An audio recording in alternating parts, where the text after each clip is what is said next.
Greetings on this overcast Friday from Collinsville, Illinois. Yesterday I spent a bunch of time east of the Mississippi following different routes of Route 66 all over the place.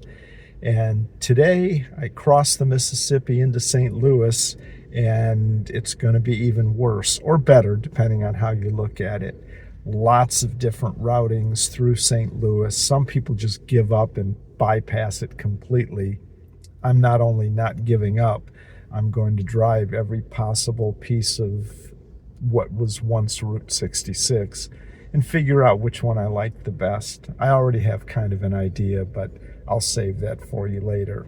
So I'm on my way, and I'll talk to you down the road.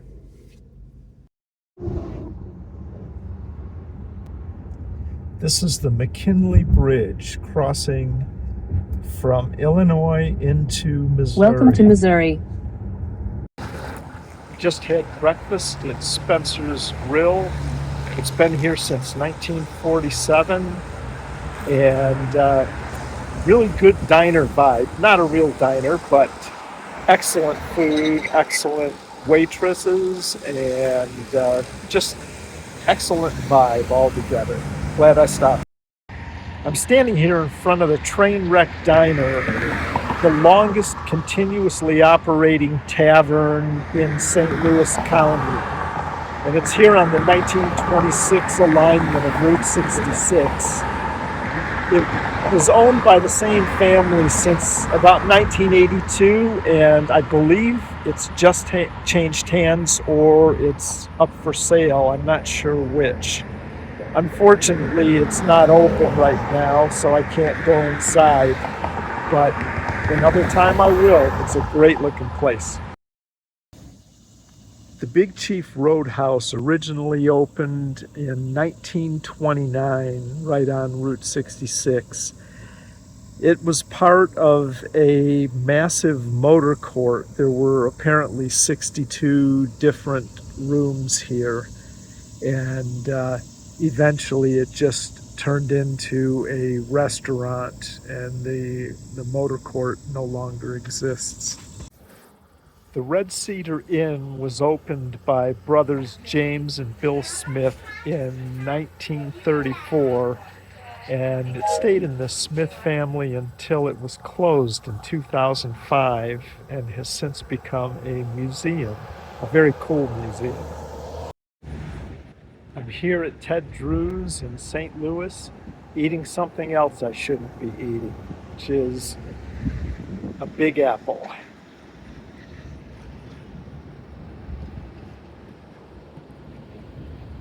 Oh well, it's the only one I'm having today. Bye. The first time I came to Chain of Rocks Bridge on the Missouri side, it was anything but safe. Got all kinds of warnings about not hanging out here, and that was quite a few years ago, and I knew that they had built a park on this side, and it's now very safe. It's also beautiful. It's really nice. You can see the bridge in the background, and I'll get up close and personal with that in just a minute. Here's the old Chain of Rocks Bridge. At one point in time, Route 66 crossed over here.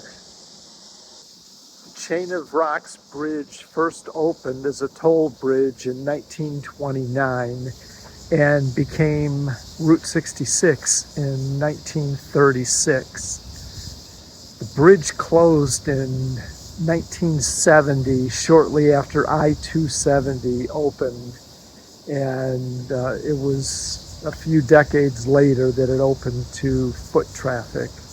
If you look straight ahead, you can see that the bridge seems to curve off to the left. It's not curving, there's actually a 22-degree bend in the bridge, and I'll explain why in a minute. So here's a closer look at this bend in the bridge as we come up to it. It becomes very clear.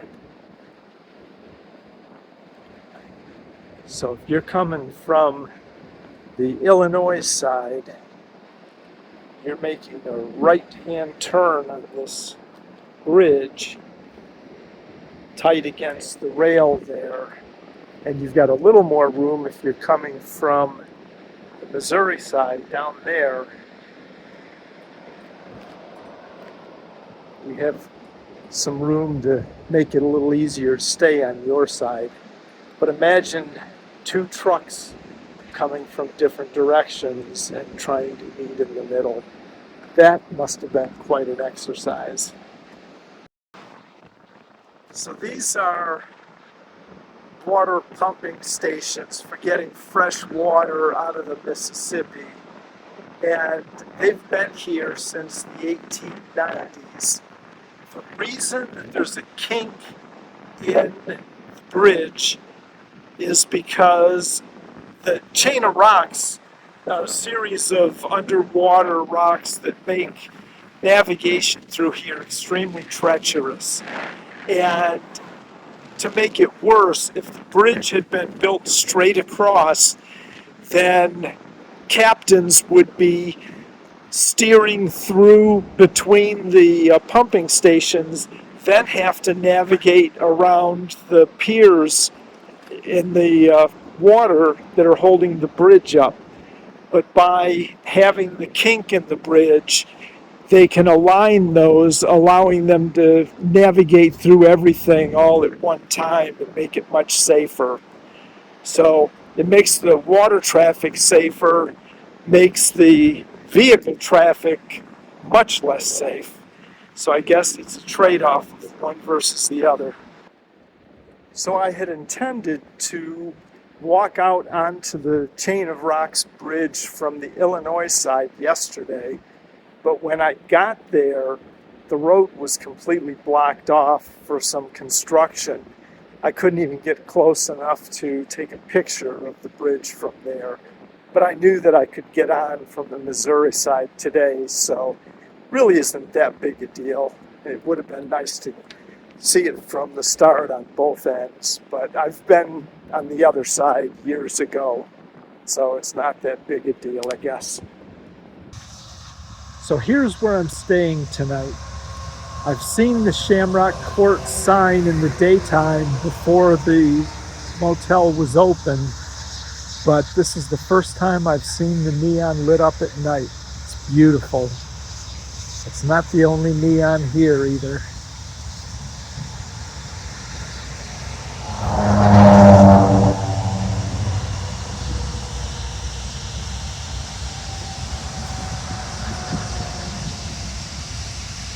This was a 5-year restoration of a long silent motel along Route 66. Even got an old phone booth here.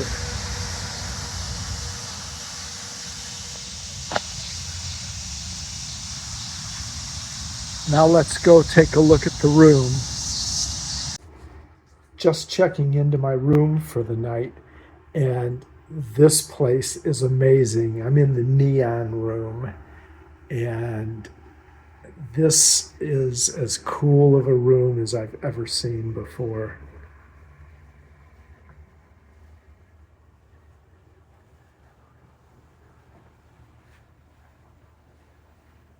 This is just wild. I love it.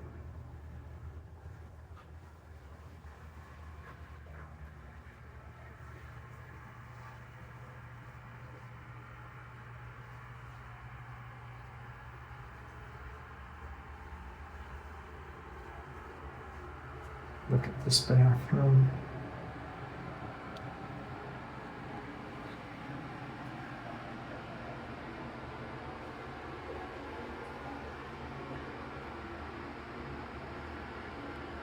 This is going to be good.